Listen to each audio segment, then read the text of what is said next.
Bismillahirrahmanirrahim. Assalamualaikum warahmatullahi wabarakatuh. Pemirsa, Waalaikumsalam warahmatullahi wabarakatuh.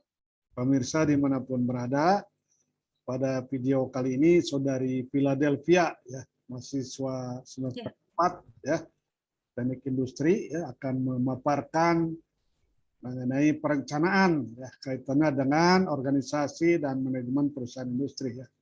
Apa kabar, Phila? Alhamdulillah Pak, baik. Sehat ya. Ini tinggal di mana nih? Sehat. Ya. Tinggal di Cipadu Pak. Padu ya, di Kota Tangerang ya.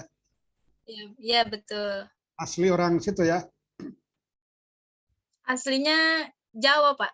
Oh, Jawa. Jawanya dari? Jawa Tengah di Blora. Oh, Blora. Pantura ya? Iya betul. Ke arah Semarang kalau dari Cirebon ya?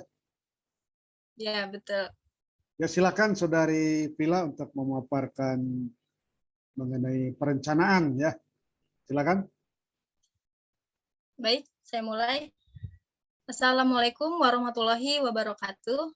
Waalaikumsalam warahmatullahi wabarakatuh. Pada kesempatan kali ini, saya akan menjelaskan mengenai perencanaan manajemen untuk organisasi terkait organisasi dan manajemen perusahaan industri. Materi ini telah disusun oleh saya sendiri dan juga Bapak Atep Afia Hidayat. Sebelum kita berbicara lebih jauh mengenai perencanaan, kita harus tahu apa sih perencanaan itu. Perencanaan adalah bentuk kegiatan untuk menentukan apa yang harus dilakukan dan bagaimana cara melakukannya. Perencanaan meliputi tindakan memilih dan menghubungkan fakta-fakta yang membuat serta menggunakan asumsi-asumsi mengenai masa yang akan datang dalam hal memvisualisasi serta merumuskan aktivitas yang diusulkan serta dianggap perlu untuk mencapai hasil yang terbaik. Berbicara tentang perencanaan, ini menyangkut dua istilah. Yang pertama, theory of planning, di mana teori ini dimaknai sebagai ide atau gagasan yang menjelaskan tentang prosedur yang terangkai secara logis untuk mencapai satu atau beberapa tujuan yang telah ditetapkan. Lalu istilah yang kedua yaitu teori in planning. Teori ini merujuk pada upaya untuk menemukan argumen-argumen substansial yang dipandang mampu dan layak dijadikan landasan perencanaan. Jadi bedanya itu kalau teori of planning itu lebih ke prosedur perencanaan, sedangkan teori in planning lebih ke substansial perencanaan. Ya, Saudari Vila, memang perencanaan ini kaitannya dengan proses antisipasi ya untuk hal-hal yang akan terjadi di masa depan atau untuk bagaimana menentukan atau merumuskan ya langkah-langkah yang perlu dijalankan supaya organisasi bisa mencapai tujuannya ya. Di sini harus ada analisa terhadap fakta-fakta ya, fakta-fakta sebelumnya tentu saja ya. Kemudian juga ada asumsi-asumsi mengenai masa depan ya. Kemudian dirumuskan ya.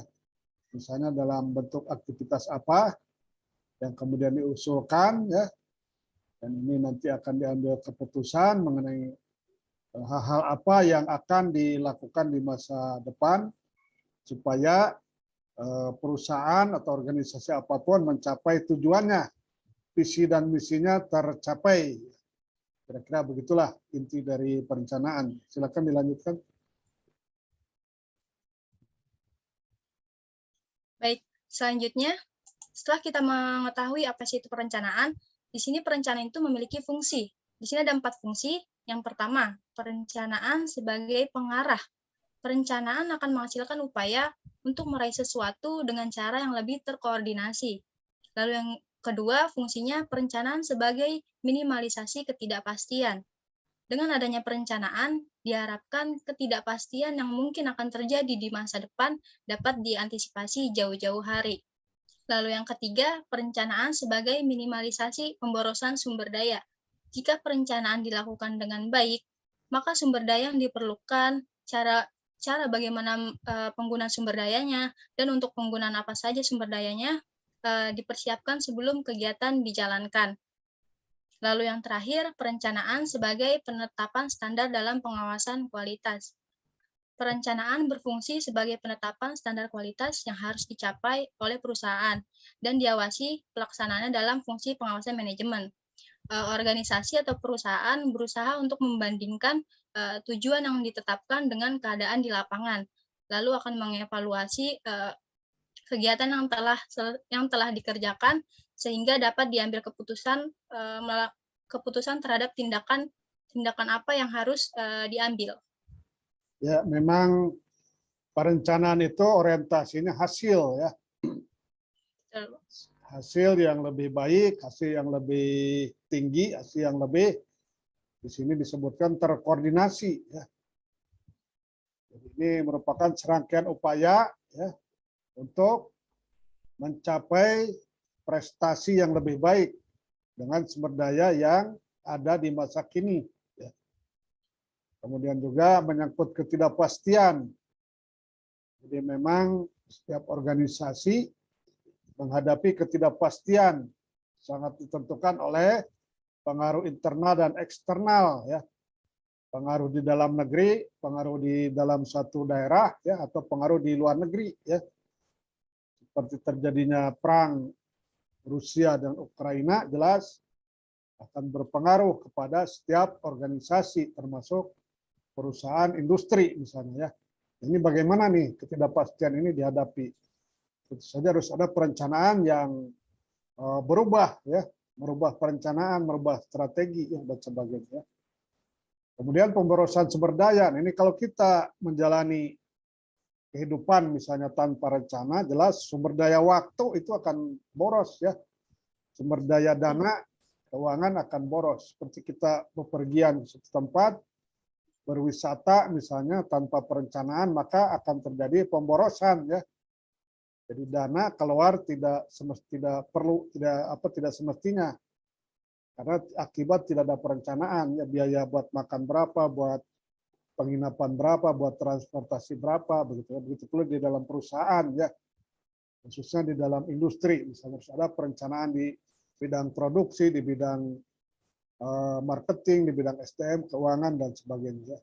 Kemudian juga menyangkut standar dan pengawasan kualitas disebutkan tadi ya. Jadi ada standar kualitas yang harus dicapai. Nah ini di tahapannya diawali dengan perencanaan ya, sebagaimana di dalam manajemen bahwa perencanaan adalah fungsi yang pertama. Ya. Silakan dilanjutkan.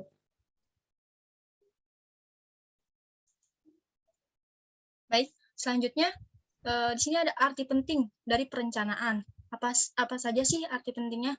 Di sini ada 4. Yang pertama, tanpa perencanaan berarti tidak ada tujuan yang ingin dicapai. Tahap awal perencanaan itu menentukan tujuan apa organisasi itu terbentuk. Jadi tanpa perencanaan berarti nggak ada tujuan yang ingin dicapai. Yang kedua, tanpa perencanaan tidak ada pedoman pelaksanaan sehingga banyak pemborosan. Seperti fungsinya tadi bahwa perencanaan itu untuk meminimalisasi terjadinya pemborosan. Lalu yang ketiga, perencanaan adalah dasar pengendalian, karena tanpa ada rencana, pengendalian tidak dapat dilakukan. Dan yang terakhir, tanpa perencanaan, tidak ada keputusan dan juga proses manajemen. Di mana seperti yang kita ketahui bahwa perencanaan adalah tahap awal dari proses manajemen. Jika tidak ada perencanaan, maka tidak ada pula proses manajemen. Ya, memang segala sesuatu ditentukan oleh langkah pertama ya. Kita perjalanan ke suatu tempat yang jaraknya ratusan kilometer ya. Seperti dari Tangerang ke Blora ya. Anda pulang kampung misalnya Lebaran tadi ditentukan oleh langkah pertamanya, yaitu rencananya ya, kapan berangkatnya ya, naik apa, kemudian biayanya berapa, tujuannya sampai titiknya di mana ya. Jadi memang kalau tanpa perencanaan berarti tujuan tidak mungkin tercapai karena memang tidak ada tujuan kalau tanpa perencanaan ya. Jadi perencanaan itu pun menyangkut pedoman ya, panduan. Seperti orang kuliah kan ada panduannya ya. Orang bekerja ada panduan termasuk bagaimana keselamatan, kesehatan kerja ya, dipedomani ya, diikuti dengan baik ya. Kemudian tanpa perencanaan juga akan menimbulkan pemborosan sumber daya seperti yang sudah dijelaskan tadi ya. Memang perencanaan itu adalah dasar dari pengendalian ya. Organisasi itu harus dikendalikan ya. Supaya apa? Supaya tetap di jalan ke arah pencapaian visi dan misi. Tanpa Betul. perencanaan, jelas pengendalian tidak bisa dilakukan karena tidak ada pembandingnya, tidak ada kemana arahnya begitu ya. Dikendalikan untuk apa pengendaliannya ya? Kan tetap acuannya adalah rencana awal ya. Kemudian juga menyangkut keputusan ya, proses. Nah, ini juga di dalam perusahaan ada keputusan yang diambil, ada proses yang dijalankan. Ini pun bermula dari rencana yang disusun pada tahap awal ya. Silakan dilanjutkan. Baik, selanjutnya perencanaan itu memiliki unsur-unsur.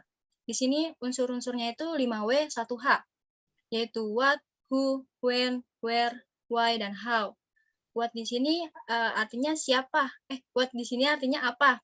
Apa tindakan atau aktivitas yang akan dilakukan untuk mencapai tujuan. Yang kedua, who. Siapa yang akan melakukan aktivitas tersebut. Lalu yang ketiga, when. Kapan aktivitas atau tindakan tersebut dilakukan.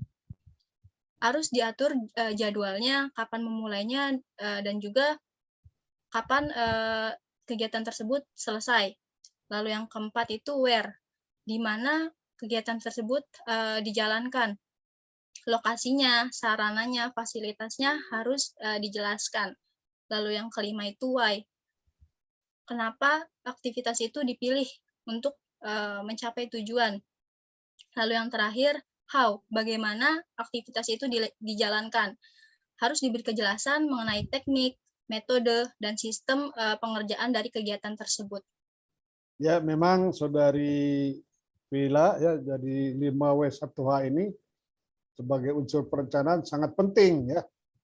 Betul, Pak. Siapa yang melakukan, kapan ya, bagaimana dilakukan ya, dan sebagainya. Ini merupakan hal-hal yang harus diterapkan oleh setiap perusahaan ya, setiap organisasi ya, berada di divisi manapun ya, acuannya tetap unsur-unsur perencanaan tersebut ya. Silakan dilanjutkan. Selanjutnya, di sini ada prinsip-prinsip dari perencanaan. Ada 7 prinsip perencanaan. Yang pertama, planning harus betul-betul membantu tercapainya tujuan. Maka kemungkinan tindakan yang dilakukan tidak terjadi kekeliruan sehingga tidak menimbulkan pengorbanan yang lebih besar. Lalu yang kedua, planning harus merupakan kegiatan pertama dari seluruh proses manajemen.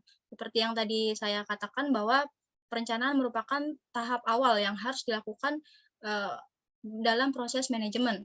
Lalu yang ketiga, perencanaan harus mencakup seluruh kegiatan. Artinya harus mencakup proses organizing, leading, dan juga controlling.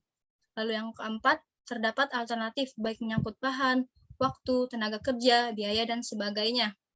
Lalu yang kelima, perencanaan harus mempunyai nilai efisiensi dan penghematan. Seperti tadi fungsinya bahwa perencanaan untuk meminimalisasi sumber daya. Artinya sumber daya yang digunakan akan dihematkan.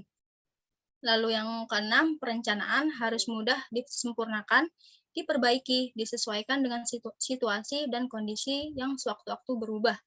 Lalu yang ketujuh, mempunyai strategi untuk dapat diterima oleh semua pihak agar dapat terlaksana sebagaimana mestinya. Ya, memang perencanaan itu ya harus diterima oleh semua pihak ya, supaya masing-masing mau menjalankan ya apa yang menjadi visi dan misi dari suatu organisasi ya. Bagaimana supaya diterima oleh semua komponen di dalam manajemen, ya harus ada strateginya ya.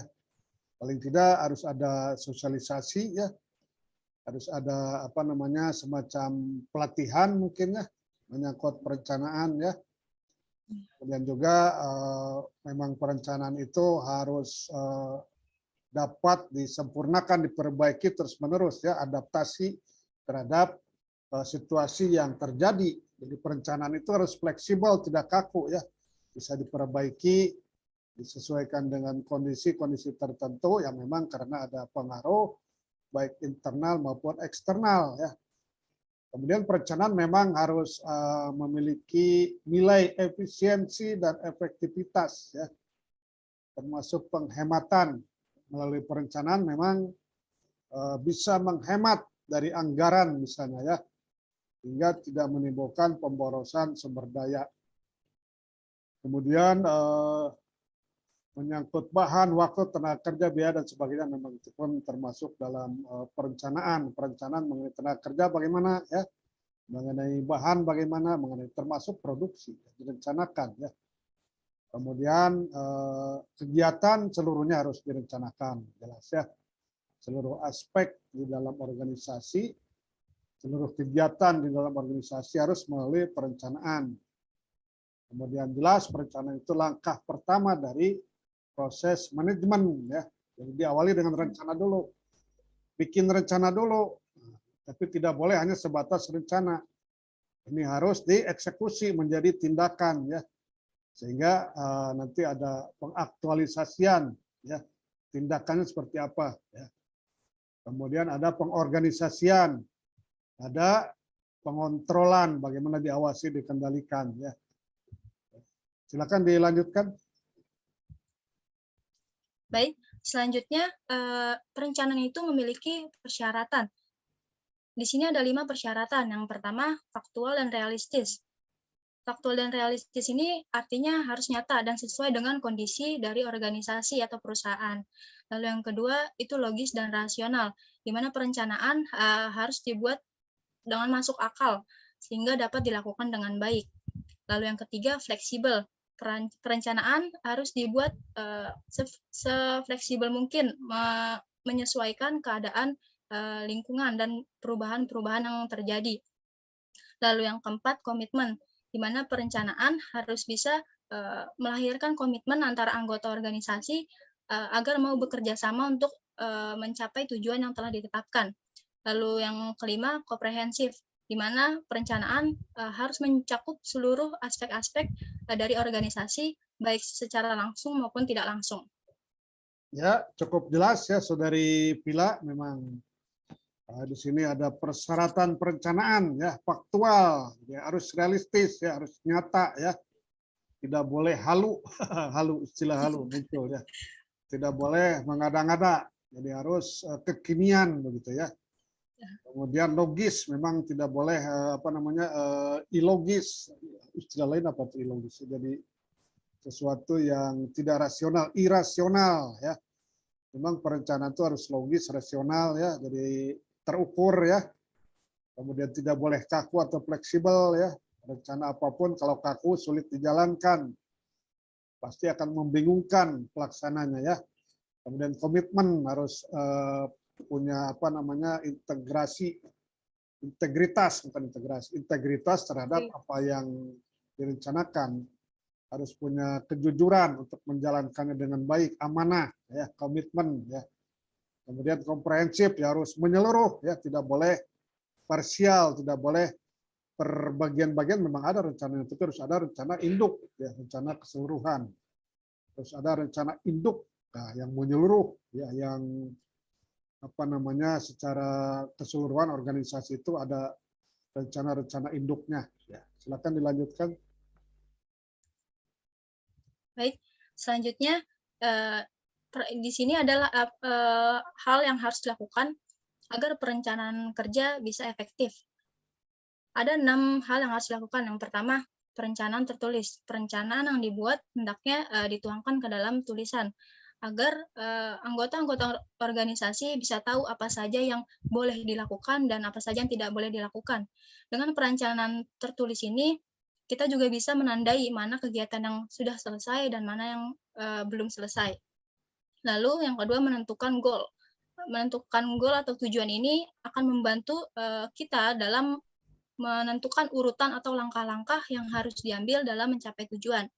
Lalu yang ketiga, susun sesuai tugas dan tanggung jawab, di mana setiap masing-masing anggota organisasi memiliki job desk-nya masing-masing dan harus bertanggung jawab atas tugasnya. Lalu yang keempat, tentukan prioritas, mana kegiatan yang harus dilakukan terlebih dahulu agar dapat membagi waktu dengan baik. Lalu yang kelima itu review, di mana kita harus mereview pekerjaan atau kegiatan yang telah selesai dikerjakan dan dilakukan analisa apakah kegiatan tersebut telah dilakukan dengan baik atau belum. Lalu yang terakhir itu batas waktu. Setiap kegiatan yang dijalankan itu harus memiliki batas waktu, baik itu jam ataupun hari. Ya, Saudari Vila, memang perencanaan itu harus efektif ya, nanti bisa tepat sasaran ya. Bagaimana caranya? Nah, seperti sudah Anda jelaskan, harus tertulis ya. Nah, jadi semua orang bisa lihat dokumennya ya, atau semua orang yang berkepentingan ya. Kemudian tujuannya juga jelas, kemudian tanggung jawabnya jelas ya, tugas dan tanggung jawab siapa ya, prioritasnya yang mana yang didahulukan, yang lebih dipentingkan, ada review, ada analisa ya, ada bagaimana apakah sudah pencapaian sudah bagus atau belum ya, sudah tercapai atau belum, sampai tahap mana pencapaiannya. Dan terakhir adalah batas waktu ya, memang ini batas waktu sangat berpengaruh ya pada target yang menyangkut dimensi waktu ya, kapan harus dicapai, bulan apa ya, tanggal berapa begitu ya. Nah, ini memang perencanaan ini memang harus sekali lagi bersifat efektif dan efisien ya. Silakan dilanjutkan. Baik, selanjutnya salah satu jenis perencanaan yaitu perencanaan strategis. Apa sih perencanaan strategis itu?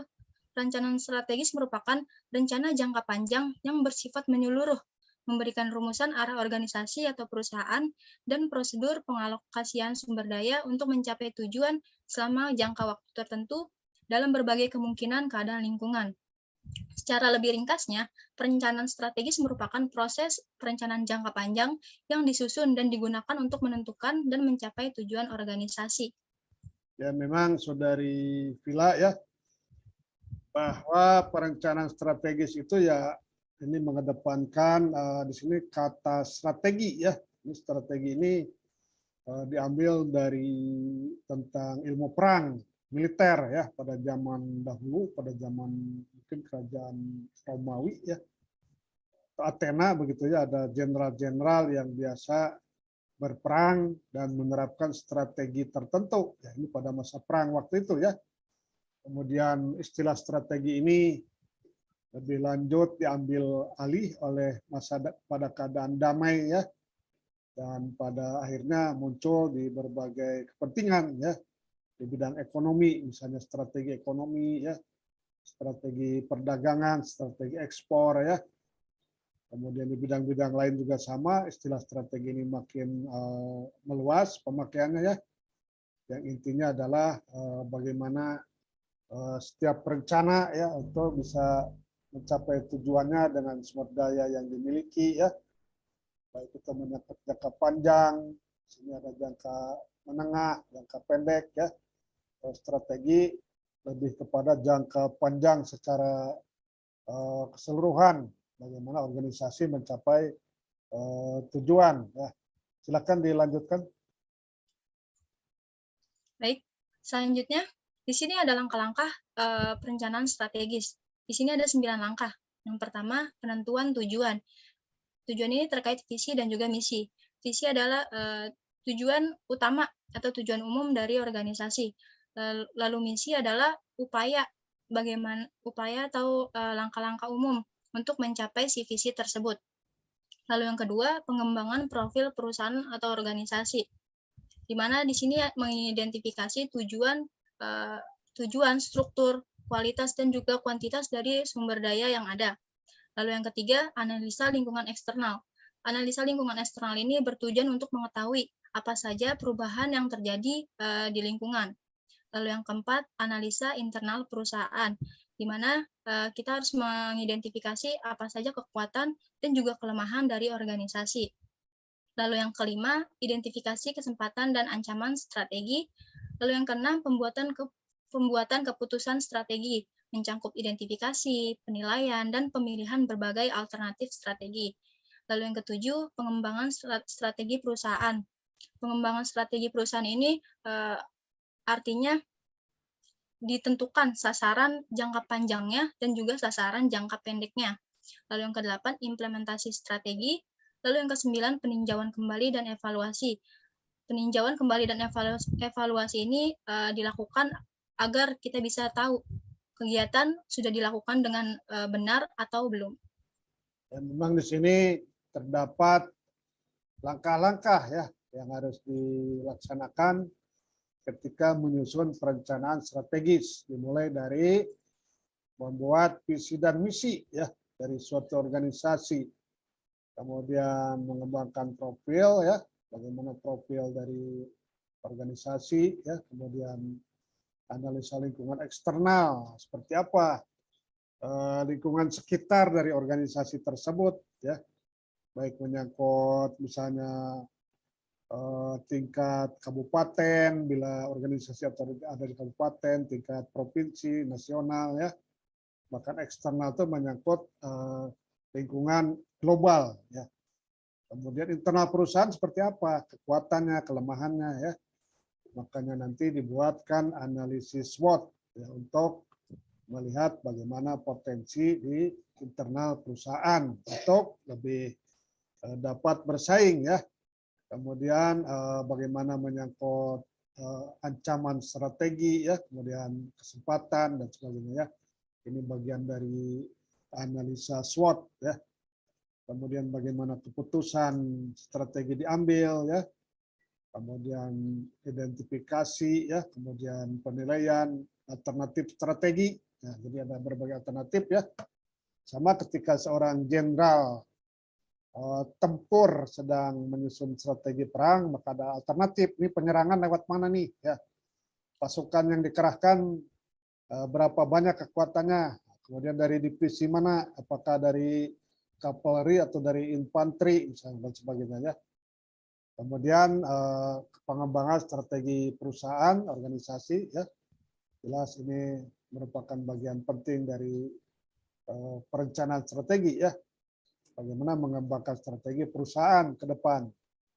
Penerapannya bagaimana, implementasinya bagaimana, kemudian evaluasi. Jadi evaluasi merupakan langkah bagaimana melihat keberhasilan dari penerapan suatu perencanaan. Ya, hasilnya seperti apa dievaluasi. Ya. Silakan dilanjutkan. Baik, selanjutnya apa sih hubungan visi, misi, dan juga perencanaan strategis? Suatu organisasi pada mulanya memiliki cita-cita atau tujuan akhir yang ingin dicapai dalam jangka panjang yang biasanya disebut dengan visi. Selanjutnya, untuk mencapai atau mewujudkan visi organisasi yang telah ditentukan tadi, organisasi merumuskan upaya-upaya yang bersifat umum yang hendak dilakukan yang biasanya disebut dengan misi.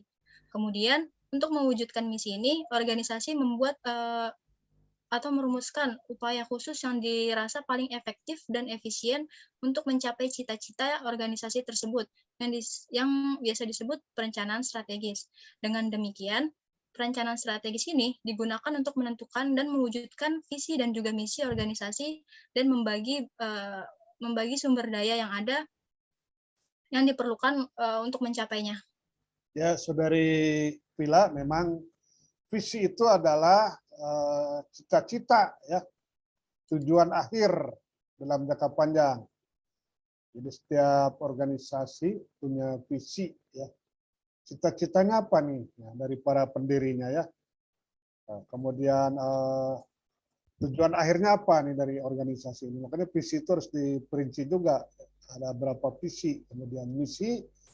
Ya di sini bagaimana upaya-upaya umum ya yang harus dilakukan, dirumuskan ya upayanya ya. Untuk mencapai visi tersebut maka dilakukan upaya yang harus dilakukan dan inilah yang disebut dengan misi.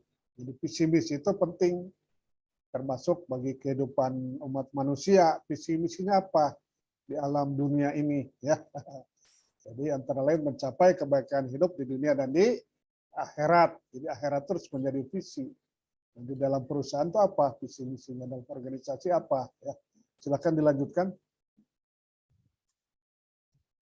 Sekian penjelasan dari saya, kurang lebihnya mohon maaf. Wassalamualaikum warahmatullahi wabarakatuh. Waalaikumsalam warahmatullahi wabarakatuh. Ya, terima kasih Saudari Philadelphia ya. Sama-sama, Pak. Mudah-mudahan pemaparan mengenai perencanaan ini ya bisa bermanfaat bagi pemirsa dimanapun berada ya. Amin. Ya, terima kasih atas perhatiannya. Wassalamualaikum warahmatullahi wabarakatuh. Waalaikumsalam warahmatullahi wabarakatuh.